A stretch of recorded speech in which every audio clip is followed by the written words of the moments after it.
Hello, everyone. I wanted to start off by saying I know I talk about some dark and disturbing things, but instead of, like I said before in one of my other videos, just reading the headlines, I want to go deeper and beyond the headlines. I really want to get to the heart of what's going on in this country and why President Trump is fighting the good fight along with the Q team and everything. And I do believe in Q, and I've been thinking about going over Q drops, but I have to admit I'm not too good at deciphering them. So, but we can still go over them. And I'm going to talk about Moloch today, or Moloch. And this has been, Moloch worship has went underground and still going on today.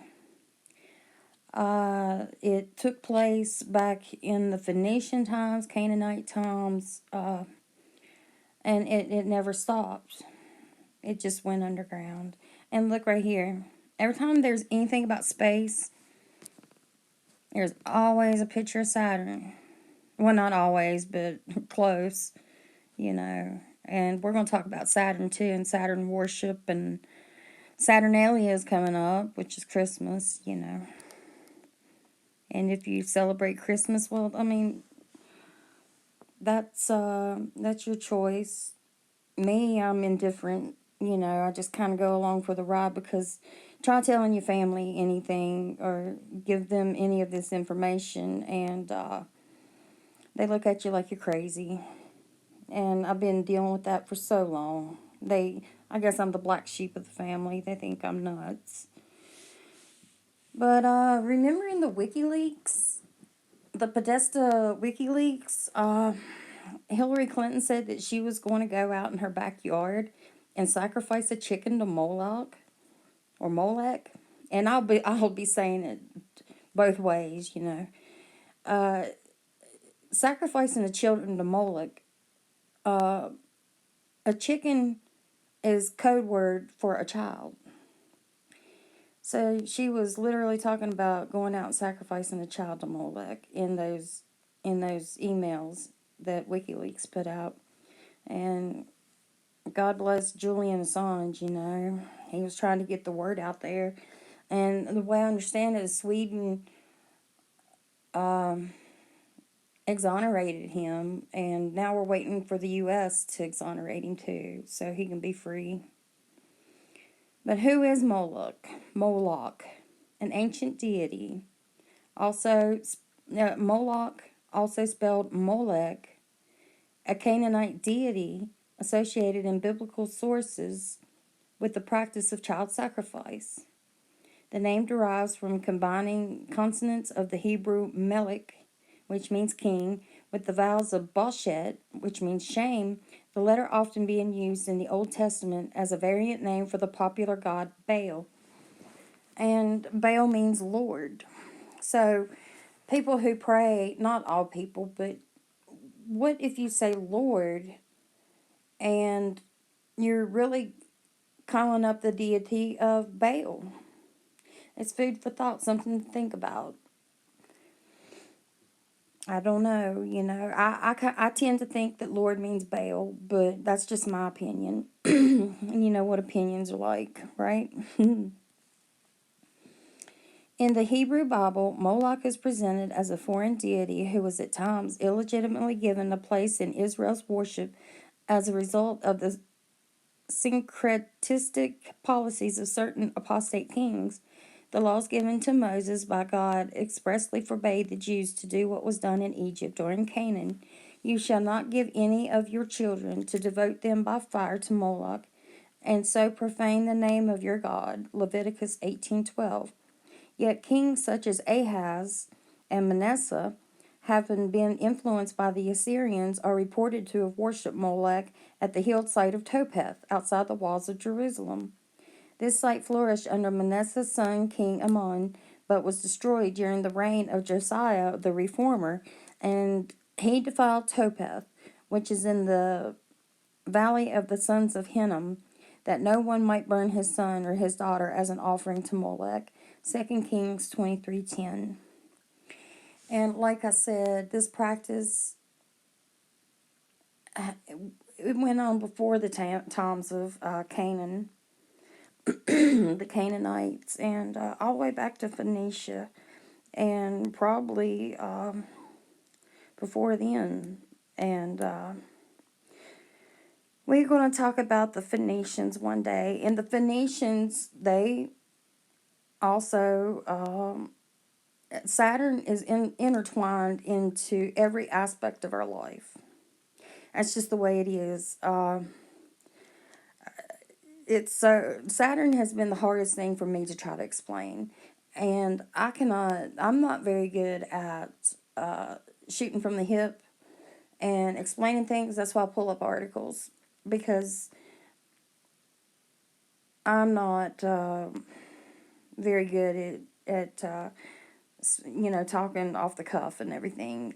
And I get nervous making these videos. I don't know why, but I do. But maybe in time I'll get better at it and can talk a lot easier. And we'll just see how it goes. And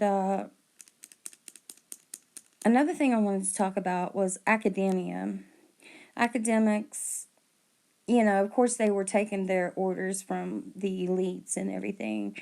Not to talk about child sacrifice and whatever they wanted us to know, they were given the green light and the red light when they didn't want us to know stuff. But stuff is coming out. Shit's hitting the fan. So,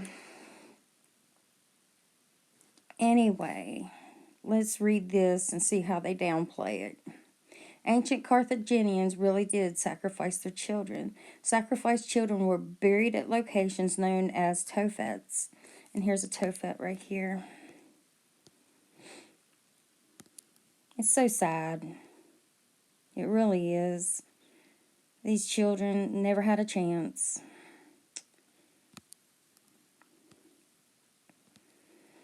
Okay, and it goes on to say, after decades of scholarship denying that the Carthaginians sacrificed their children, new research has found overwhelming evidence that this ancient civilization really did carry out the practice.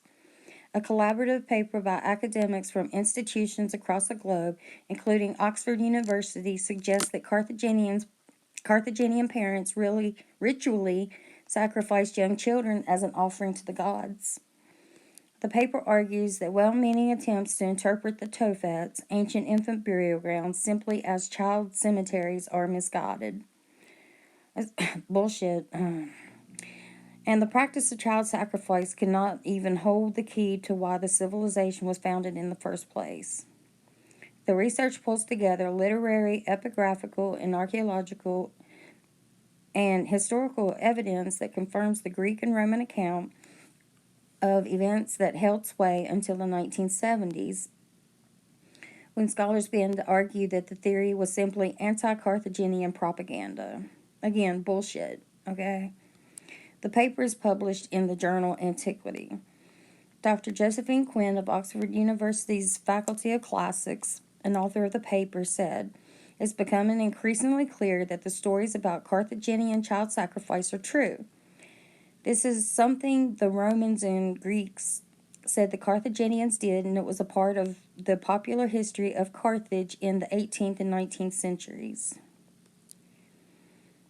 But in the 20th century, people increasingly took the view that this was racist propaganda on the part of the Greeks and Romans against their political enemy, and that Carthage should be saved from this terrible slander. What we are saying now is that the archaeological, literary, and documentary evidence for child sacrifice is overwhelming, and that instead of dismissing it out of hand, we should try to understand it." Oh, I get it. It's sick. It's getting favors from your.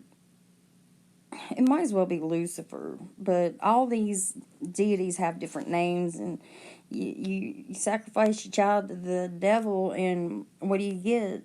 You know, you get a new boat back then or whatever, just like today. You know, I mean, it's sick. And let's just go on. The city-state of ancient Carthage was a Phoenician colony located in what is now Tunisia. It operated from around 800 BC until 146 BC, when it was destroyed by the Romans. Children, both male and female, and mostly a few weeks old, were sacrificed by the Carthaginians at locations known as Tophets. A practice was also carried out by their neighbors at other Phoenician colonies in Sicily, Sardinia, and Malta. Dedications from the children's parents to the gods are inscribed on the slabs of stone above their cremated remains, ending with the explanation that the god or gods concerned had heard my voice and blessed me.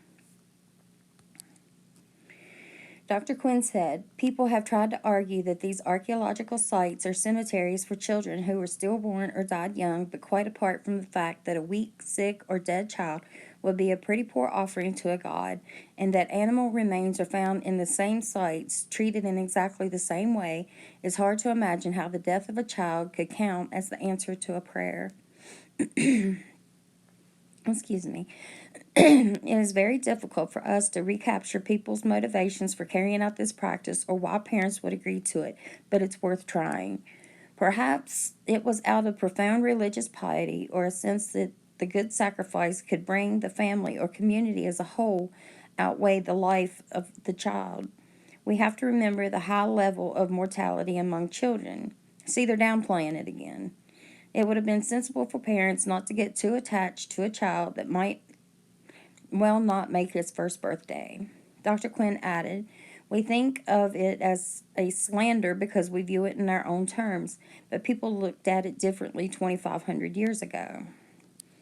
Indeed, contemporary Greek and Roman writers tended to describe the practice as more of an eccentricity or historical oddity. They're not actually very critical.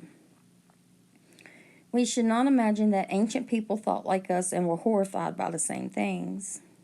The backlash against the notion of Carthaginian child sacrifice began in the second half of the 20th century and was led by scholars from Tunisia and Italy, the very countries in which Tophets have been found. Dr. Quinn added, Carthage was far bigger than Athens and for many centuries much more important than Rome, but it's something of a forgotten city today. If we accept that child sacrifice happened on some scale, it begins to explain why the colony was founded in the first place. Perhaps the reason the people who established Carthage and its neighbors left their original home of Phoenicia, modern-day Lebanon, was because others there disapproved of their unusual religious practice. See, the Phoenicians come before the Carthaginians. But that's another story for another day. We'll get into that.